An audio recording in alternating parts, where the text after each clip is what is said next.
ನಮಸ್ಕಾರ. ಜೂನ್ ತಿಂಗಳನ್ನ ಇನ್ಫರ್ಟಿಲಿಟಿಯ ಬಗ್ಗೆ ಅರಿವನ್ನ ಮೂಡಿಸೋದಕ್ಕೋಸ್ಕರ ಗುರುತಿಸಲಾಗಿದೆ.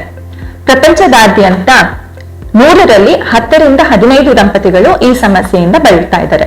ಹಾಗಾಗಿ ಈ ತಿಂಗಳು ನಾವು ನಿಮ್ಗೆ ಇನ್ಫರ್ಟಿಲಿಟಿ ಅಂದ್ರೆ ಏನು, ಯಾವಾಗ ಇನ್ಫರ್ಟಿಲಿಟಿ ಇರುವಂತವ್ರು ವೈದ್ಯರನ್ನ ಸಂಪರ್ಕಿಸಬೇಕು, ಇದಕ್ಕೆ ಸಾಮಾನ್ಯವಾದ ಕಾರಣಗಳೇನು ಮತ್ತು ಅದಕ್ಕೆ ಪರಿಹಾರ ಏನು ಅನ್ನೋದ್ರ ಬಗ್ಗೆ ನಿಮ್ಗೆ ತಿಳಿಸ್ಕೊಡಲಿದ್ದೇವೆ.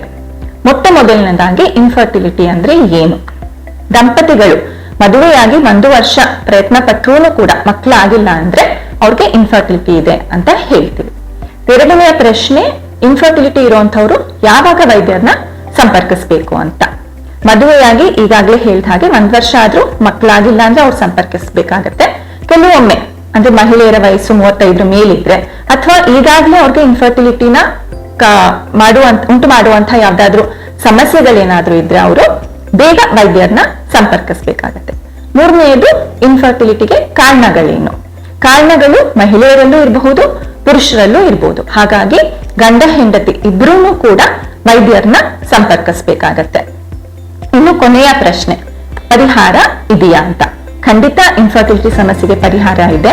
ಹಾಗಾಗಿ ಸೂಕ್ತ ಸಮಯದಲ್ಲಿ ಸೂಕ್ತ ವೈದ್ಯರನ್ನ ಸಂಪರ್ಕಿಸಿ ಅಂತ ಈ ಸಮಯದಲ್ಲಿ ನಾನು ಹೇಳಲು ಇಷ್ಟಪಡುತ್ತೇನೆ.